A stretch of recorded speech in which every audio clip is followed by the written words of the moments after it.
Welcome to another podcast of the current situation. Manchester United. Manchester United scrapped 3 points against West Ham at Old Trafford. It wasn't the best of performances. This is a performance you'd expect. Remember in my last preview, my last video in the preview I was talking about Manchester United monopolizing on points, playing well at home.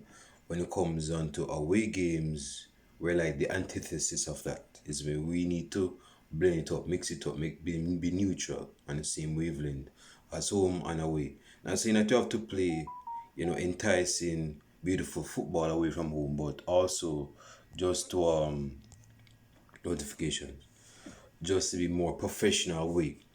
That for performance, of when you're playing away, being professional, getting a goal, don't have to be so pretty with the ball in possession, just do your thing. That was translated at Old Trafford at home today. First, I wasn't expecting Elanga to start. I did not see why. Oh, I know why Elanga started. I believe Elanga started is because this thing with Anthony doing that around the world or 360 orbit, the orbit move like he was the planet or the sun or something. He got benched for it. He got benched for it. And in his press conference, I didn't listen to it, but there was like the saying on the video, and I didn't watch the video. It was basically saying of Ertangak saying that he doesn't mind him doing those type of tricks if it's functional, meaning if it's beneficial to the team, if it proves to be a beneficiary towards the team at large, he doesn't mind doing it. But if he's doing it is for personal benefits or personal reasons, at least that's my interpretation of it, then you're basically like trying to deviate yourself from the side. This is a unit sport. So if you're doing this just for showboating sake and for your own sake, then for the sake of the side, I'm gonna bench you. And that's what he did. He got benched. I don't know if he had some illness or whatever, but that's my speculative take on the fact that he was removed by everything from the starting level. And Elanga came in. Not to spend long time on Elanga, but this brethren, I didn't see much of this brethren on the right wing. Oh, before I forget, Rashford got his one.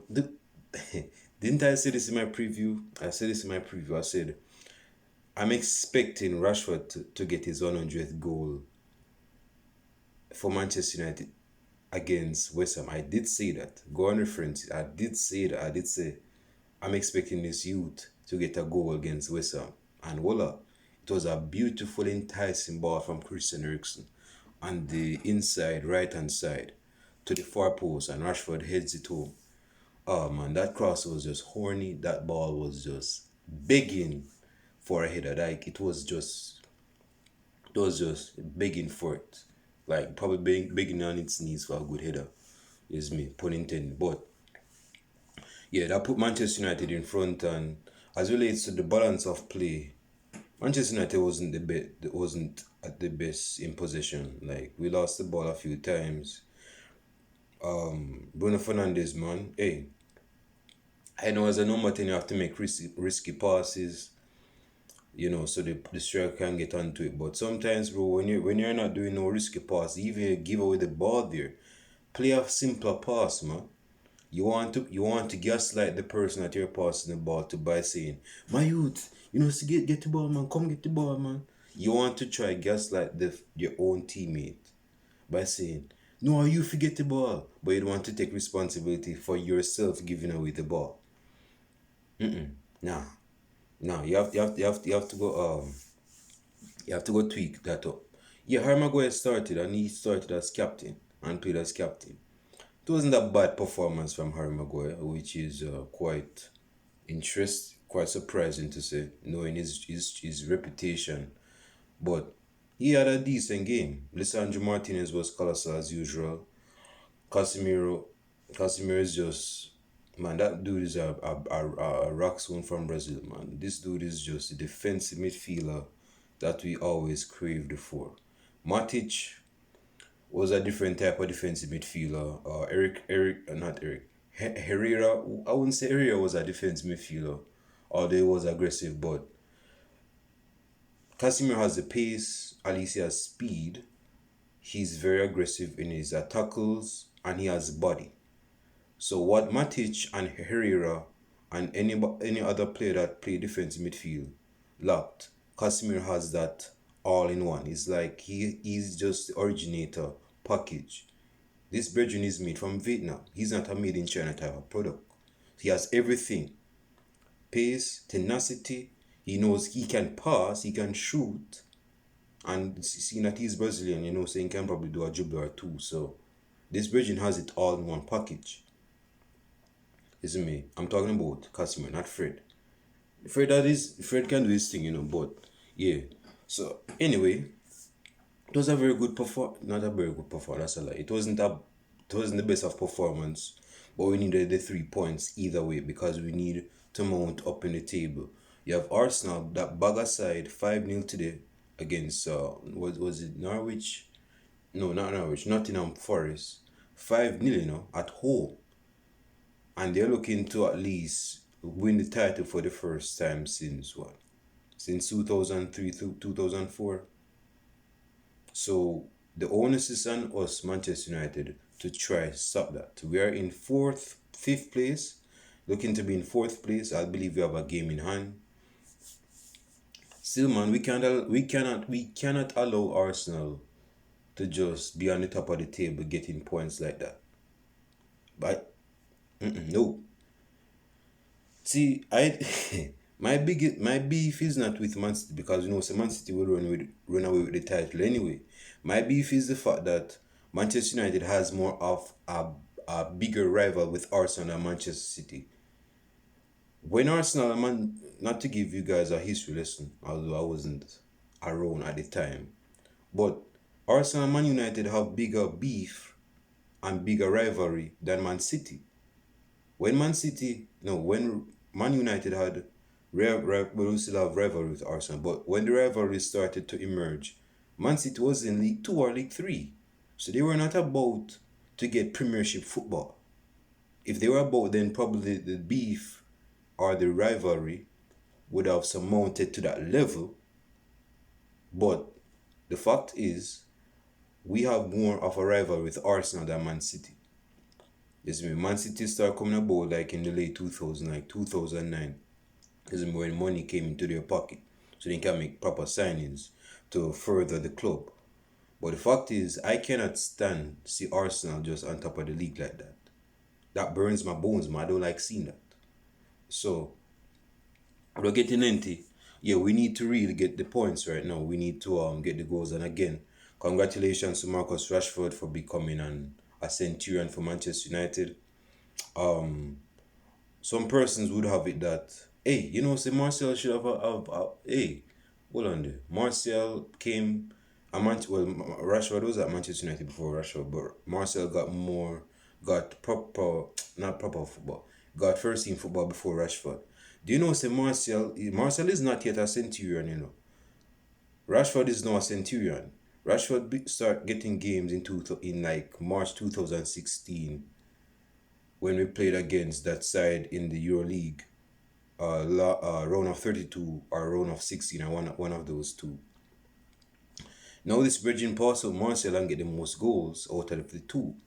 So Martial is going to get his century of goals soon, but I just find it very, very funny that Martial get surpassed by Rashford. But still, Rashford should have scored more goals. Given the chances he's missed over the years, I would think he would have at least 130 or 120.